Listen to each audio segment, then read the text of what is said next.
കൂടുതൽ വാർത്തകളും വിശേഷങ്ങളും അറിയാൻ ഞങ്ങളുടെ ചാനൽ സബ്സ്ക്രൈബ് ചെയ്യൂ. നോട്ടിഫിക്കേഷനായി ബെൽ ഐക്കൺ ക്ലിക്ക് ചെയ്യുക.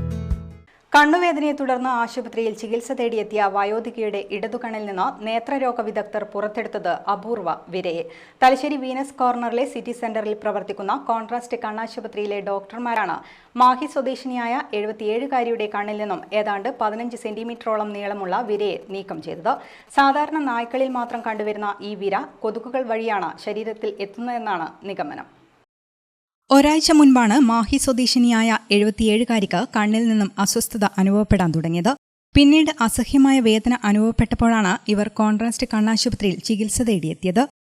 ഒരാഴ്ച മുമ്പേ കണ്ണ് ഒരു അസ്വസ്ഥത പോലെ, എന്നിട്ട് ഞാൻ കയ്യിൻ്റെ വിരലുകൊണ്ട് തടവും.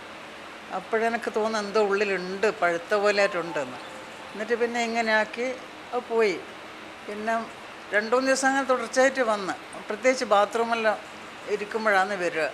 പിന്നെ എണീറ്റ് വന്ന് ശനിയാഴ്ച രാത്രി ഉറങ്ങാൻ കിടക്കുന്നവരൊന്നും കുഴപ്പമില്ല, ഇതേപോലെ മാത്രം ചെറുങ്ങനെ.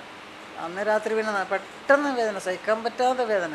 ആശുപത്രിയിലെ സീനിയർ സർജൻ ഡോക്ടർ ശ്രീനി എടക്ലോണും കൺസൾട്ടന്റ് സർജൻ ഡോക്ടർ ഗോപിശ്രീയും ചേർന്നാണ് കണ്ണിൽ നിന്നും ഏതാണ്ട് 15 സെന്റിമീറ്ററോളം നീളമുള്ള വിരയെ മൈനർ ഓപ്പറേഷനിലൂടെ പുറത്തെടുത്തത്. ഡയറോഫിലാറിയ ഗണത്തിൽപ്പെടുന്ന വിരയാണിത്.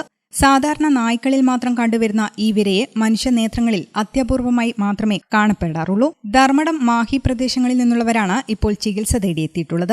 നായയെ കടിച്ച കൊതുക് മനുഷ്യനെ കടിച്ചാൽ രക്തത്തിൽ കലർന്ന് ശരീരത്തിന്റെ പല ഭാഗത്തും ഇതുണ്ടാകാൻ സാധ്യതയുണ്ടെന്നും കണ്ണിൽ നിന്നും വിര തലച്ചോറിൽ വരെ എത്താനുള്ള സാധ്യതയുണ്ടെന്നും ഡോക്ടർ ശ്രീനി എടക്ലോൺ പറഞ്ഞു. ഇത് ഡയറോഫിലേറിയ എന്ന് പറഞ്ഞൊരു വേമാണ്. അത് നോർമലി നായ്ക്കളിൽ കാണുന്നതാണ്. അപ്പം നായ്ക്കളിൽ അത് പെരുകിയിട്ട് അതിൻ്റെ മുട്ടകളെല്ലാം അതിൽ കിടന്നിട്ട് അപ്പോൾ കൊതുക് കടിച്ചിട്ട്, അപ്പം നായ കൊതുക് കടിച്ചിട്ട് നമ്മൾ ഇത് കടിക്കുമ്പോഴേക്കും നമ്മുടെ ബ്ലഡിലേക്ക് അത് കയറും. അല്ലാതെ നേരിട്ട് കണ്ണിൽ പോയി കുത്തലല്ല ഇതിൽ വരുന്നത്. ഇപ്പം ഈ വരാന്ന് പറയുന്നത് ഇപ്പം ഒരു കണ്ണിൻ്റെ ഉള്ളിൽ സബ് കൺജക്റ്റീവലായിട്ട് നിൽക്കുകയാണ്. അത് ബാക്കിലോട്ട് പോവാം. ഇത് ഫ്രണ്ടിലുള്ളതുകൊണ്ടാണ് നമുക്ക് എളുപ്പത്തിൽ എടുക്കാൻ പറ്റിയത്. അത് ബാക്കിലോട്ട് പോവുകയാണെന്നുണ്ടെന്നുണ്ടെങ്കിൽ കൂടുതൽ നീരായിട്ട് വരാം, ഈവൻ ബ്രെയിനിലേക്ക് വരെ അത് പോവാം. ആർക്കെങ്കിലും ഇതേമാതിരി എന്തെങ്കിലും ബുദ്ധിമുട്ടുകൾ തോന്നുന്നുണ്ടെങ്കിൽ വെച്ചുകൊണ്ടിരിക്കാൻ പാടില്ല. ഉടനെ തന്നെ അടുത്തുള്ള നേത്രരോഗ വിദഗ്ധനെ കാണിക്കേണ്ടതുണ്ട്. മേജർ ഓപ്പറേഷൻ വേണ്ടി വന്നില്ലെന്നും മൈനർ ഓപ്പറേഷനിലൂടെയാണ് വിരയെ നീക്കം ചെയ്തതെന്നും കൺസൾട്ടന്റ് ഒഫ്താൾമോളജിസ്റ്റ് ഗോപശ്രീയും പറഞ്ഞു.